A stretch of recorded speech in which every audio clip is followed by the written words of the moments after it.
War. War never changes. This is the primary example in the world of Fallout. From everything from the US's invasion in Mexico, to the Europeans in the Middle East fighting each other, to the Chinese invading Alaska, and the Americans returning the favor,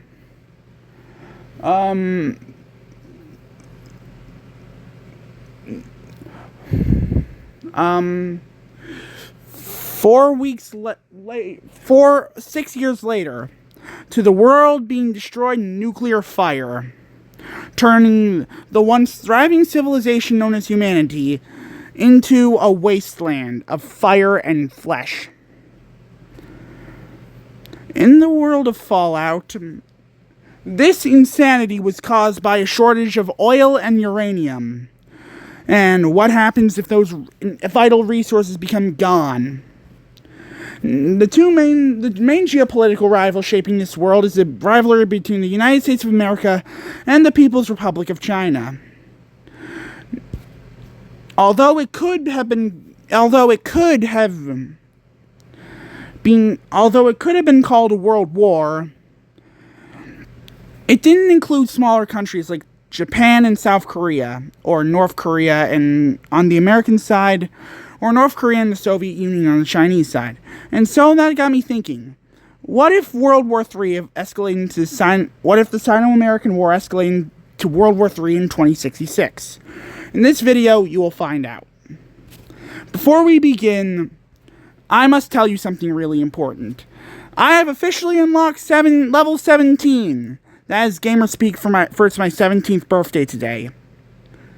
I was born 17 years ago on this day. So wish me a happy birthday in the comments. With all that being said, let's get the show on the road. In order to explain what makes a world war, we must go all the way back to 1914. When Archduke Franz Ferdinand was making a trip in Sarajevo, Bosnia. Little did he know, a Serbian nationalist named Gavrilo Princip pulled out a gun and shot him twice, putting him dead on the spot. The Austrians were mad at this, and so they gave Serbia an ultimatum. And Serbia was like, what the hell is this? I will never accept this ultimatum. And this caused Austria to declare war on Serbia, which then had Russia to declare war on Austria to protect Serbia. Germany then declared war on Russia to protect Austria, and France declared war on Germany because they were Russia's ally, beginning World War I. 5 years of brutal warfare later, the Treaty of Versailles was signed between the Entente and the Central Powers, turning the world from this to this, and drastically reshaping the borders.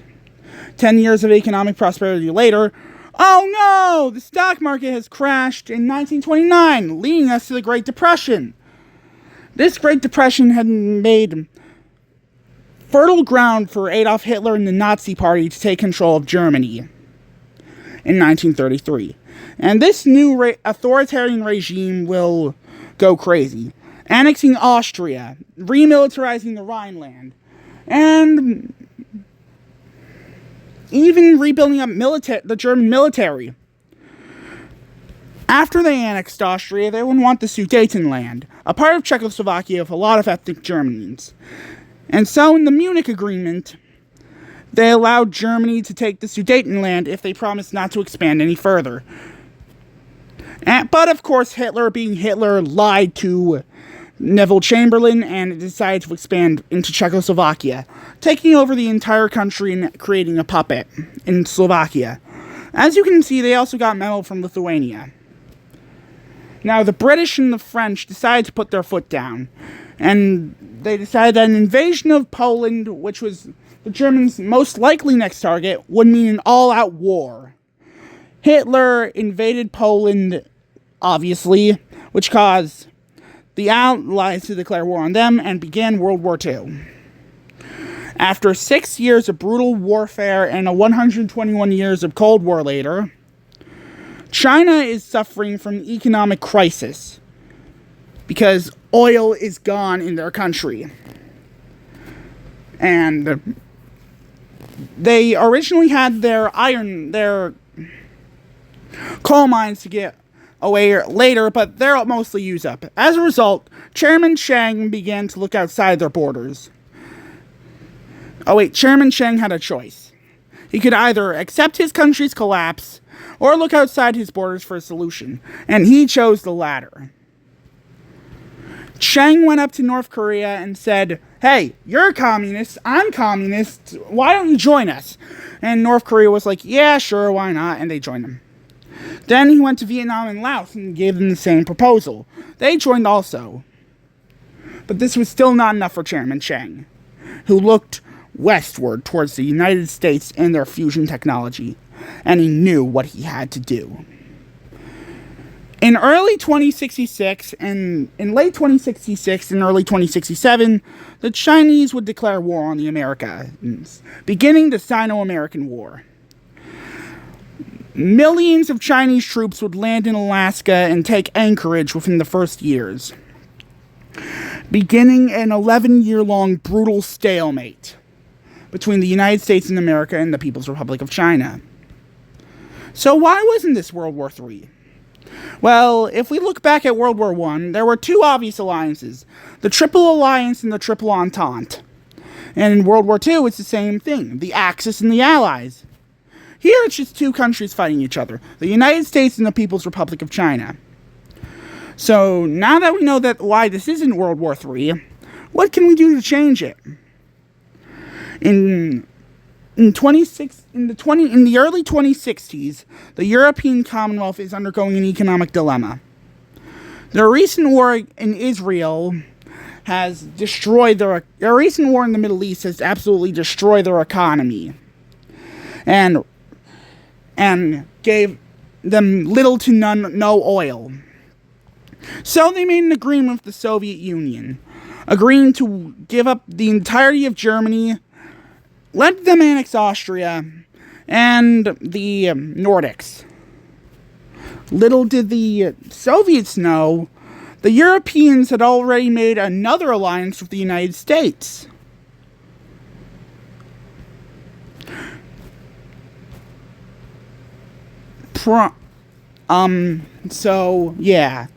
The European Commonwealth will be in complete chaos, with many rebellions rising up across the country. The biggest of these is the Sixth French Republic, which would rise up in France. There were also Catalonia, the Dutch, Portugal, and Ireland, and Irish rebels. Initially, the Sixth French Republic would get an advantage in this war, but because of the United States, but the United States would send aid to the European Commonwealth. That aid being in the form of tanks, oil, and fusion technology. These tanks would come into fruition during the Battle of Bordeaux, where European and American tanks would siege Bordeaux and capture the city, taking out one of the strongest rebel strongholds in the region. And one by one, the other rebels would crumble, causing the European Commonwealth to win the war. But they were still unstable, so they decided to federalize into many different states: Italy, France, Spain, Catalonia, Portugal, the Benelux, Britain, and Ireland. China will still do the historical stuff, but Chairman Chiang will head to Vladivostok and meet with the Soviet premier to create an alliance between the two, expanding the Warsaw Pact massively. And rivaling the Global Defensive Alliance, which is the alliance that the United States made with the European Commonwealth. And the way that the war starts will be historically similar. But instead of one invasion, there will be two invasions. The Soviet Union would invade from the north, and the Chinese would invade from the south. This invasion will be even more brutal than the one from our timeline. The Americans have already launched Project Pipeline, an operation to get Canadian resources and send troops to the front. In Europe, things would go... There would be a different turn. Initially, the Soviets and Chinese would take a massive advantage, even encircling some forces in the Netherlands. But they would be stopped once they get to this line. Why would they be stopped? Well, because of fortifications, like artillery, machine guns, and naval cannons being set up across the line, so that when the Soviets tried to make an invasion, it would be blocked. It's about the same thing on the Italian front, with them being closed off to these borders, with artillery being stuck in the mountains. Okay. What is happening right now? Let's slow down, and I will explain in the best detail I can, while still being accurate to Fallout lore. This war has 3 fronts. In the America, they're being invaded by the Chinese and Soviets in Alaska, while also being threatened an invasion from the south, from the Caribbean People's Union. But in the European Commonwealth, all Soviet and Chinese advances would be stopped. So the best American scientists would come together with a thought. What if we could turn people into walking tanks? And thus the T-40, Robco Industries, General Atomics International, and even government-issued military things like General Atomics International would begin to work day and night on a new project. That project being T-45 and T-51 power armor. With these new power armor divisions, the Americans would also send the European Commonwealth power armors, the supplies to make their own power armors. And with these tanks, the war is about to turn. In the Balkans, the American and European Commonwealth forces would land in Albania, causing Chinese and Soviet forces to redirect their troops to the new front. They would also be pushed back on the Rhine front and in Italy. In Cuba, in the Caribbean, the Americans would start island hopping. And they began a plan to invade Cuba, landing in ports from the west, north, and east. Havana will be sieged, as Hispaniola will fall. As Havana falls, the Caribbean People's Union would fall as well. From his palace in Beijing, Chairman Chiang would send a holotape to the Soviet premier. Here's what it will say. To the Soviet premier. Impossible! How are the Americans and Europeans defeating us? The start of a new Balkan front, which we are horribly losing in. Our losses and momentum in the European front, and the loss of the Caribbean People's Union. We must change our strategy. When either one of us is on the verge of collapsing, we will just nuke them into oblivion, ending it for both sides. If we can claim victory, no one can. Chairman Chiang. In America, the Americans would complete Project Pipeline. The end goal of this is to annex Canada. With the amount of resources the Americans just gained, the war has officially turned. And in Alaska, they would push out the Soviet and Chinese forces until the siege of Anchorage, where the communist defenders of Anchorage would defend the city tooth and nail, but ultimately they would get kicked out, ending the Alaska front. And it would only get worse for the Warsaw Pact, because Greece would join the Global Defensive Alliance, and they would initially be pushed back, but they would push back even harder, making these the borders of the Balkans. In Italy, they would push back even more, cutting off the Soviets from the Adriatic Sea. In France, they would push them out of the Benelux and deep into Germany.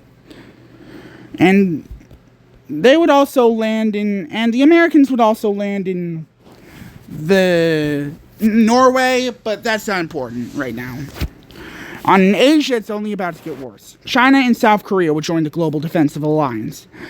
And China would push back South Korea only to have the Americans land in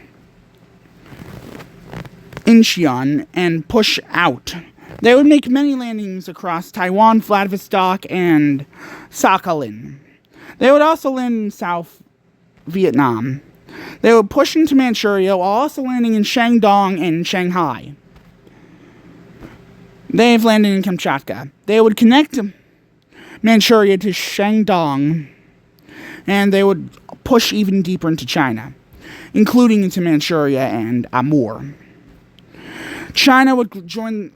Thailand would join the Global Defensive Alliance after a successful invasion of Vietnam, and the communists would be pushed out of the Indochina. In Hong Kong and Macau, they would undergo a brutal siege until inevitably they would fall. Beijing would be encircled. After all of the... And something finally snapped. After all these defeats at the hands of the Global Defensive Alliance, the Warsaw Pact would reach their breaking point. The world has been approaching this point for a while now, but here it is. Full-scale nuclear war. And they would strike the Warsaw Pact would strike Americas first, nuking many cities in the region, nuking many cities from the East Coast and the West Coast, and they would eventually move inland.